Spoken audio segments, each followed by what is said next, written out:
Enchanté.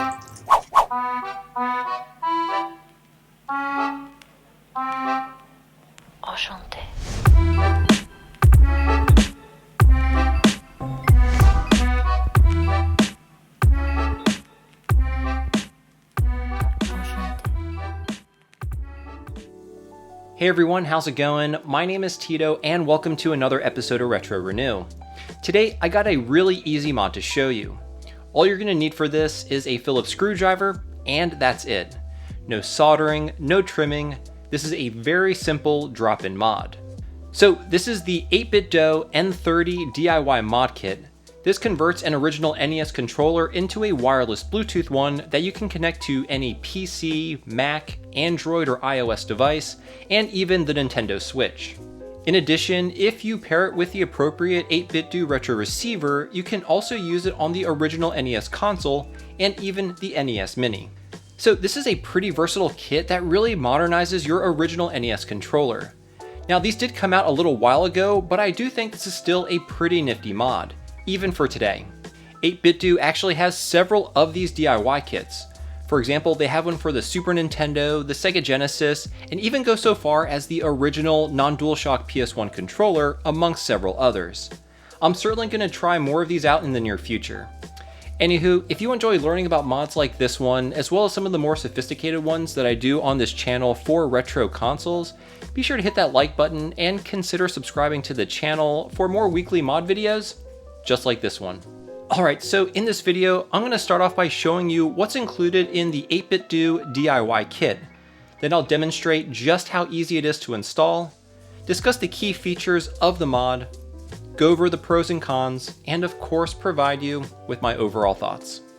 So starting with a quick unboxing, you can see that it comes in a pretty unassuming box. Once open, we're presented with an instruction pamphlet and a bubble wrap baggie. Inside the bubble wrap packaging are 3 items. The first thing we have here is the PCB, which will replace the original one inside the NES controller. You can see the Bluetooth module here, the rechargeable 180 mAh lithium-ion battery, and this nifty little charging port at the end of this ribbon cable. Next is this Phillips screwdriver, which appears to be a bit higher quality than those we typically see included with aftermarket Game Boy shells. And lastly, we have this USB to barrel plug adapter, which is used to charge the internal battery. And that's it. That's everything you get in this kit. Now I'll be doing this mod to this NES controller, which as you can see is actually missing the cable. This controller still has the PCB inside, but I took the cable from it to make a custom arcade stick for the NES many years ago. Anyway, now that we've seen all the parts I'll be using for this project, let's put together this wireless NES controller. Okay, this is a very simple mod, so we'll be done in just a minute. First thing we need to do is unfasten the 6 Phillips screws on the back of the controller.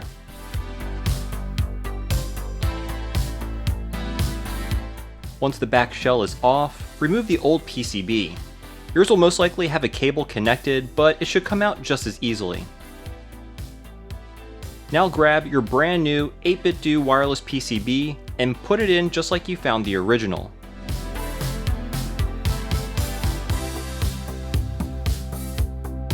Then put the charge port in the small opening where the controller's cable used to be.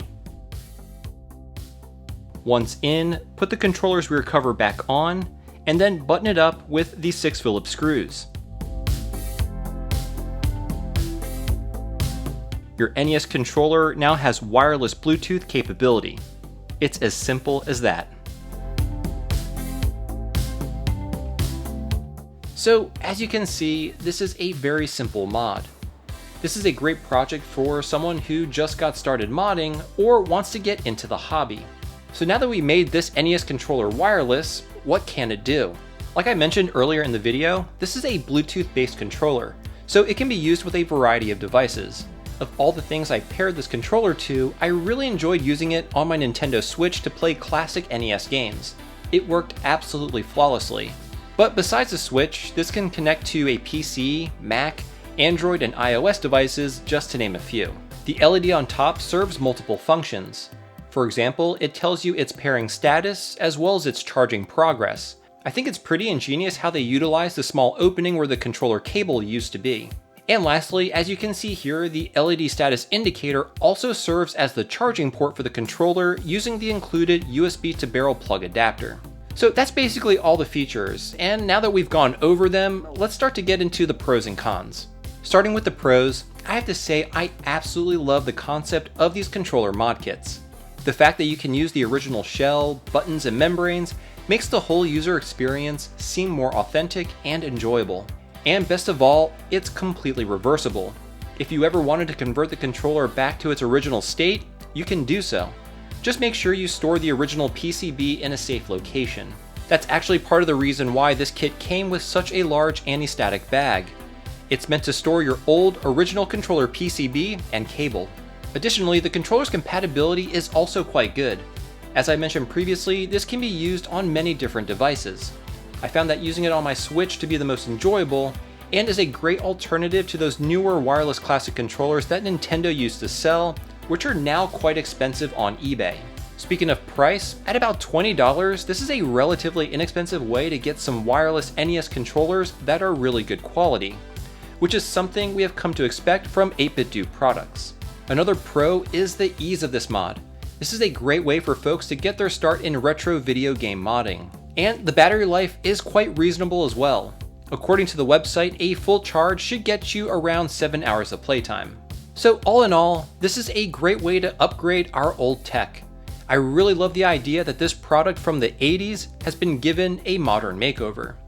Now unfortunately, it's not all sunshine and lollipops, so let's go over some of the cons. Like most 8BitDo products, there are occasional firmware updates. Typically, you just plug the controller into the computer and run the update software. But in the case of this kit, you actually need to fully disassemble the controller to gain access to the USB micro port. I do understand this was done to keep the mod as simple as possible and avoid cutting the shell. So in a way, it's a bit of a balancing act. Now something else, which is a bit of a nitpick, is that the pairing process is a bit convoluted. You definitely need to have access to the instructions as it differs by the device you're pairing to. For example, to pair to the Switch, you need to first press and hold left and start. On the other hand, to pair to the retro receiver, you need to press and hold start and the B button. This is something that I definitely won't be able to commit to memory. Another con is the charging port itself. While I understand this was done due to the limited space, if you lose the unique charging cable, you will not be able to just pick up any old USB micro cable, for example, and charge the controller. You'll need to buy another one of these uncommon cables. Also, they're pretty short in length.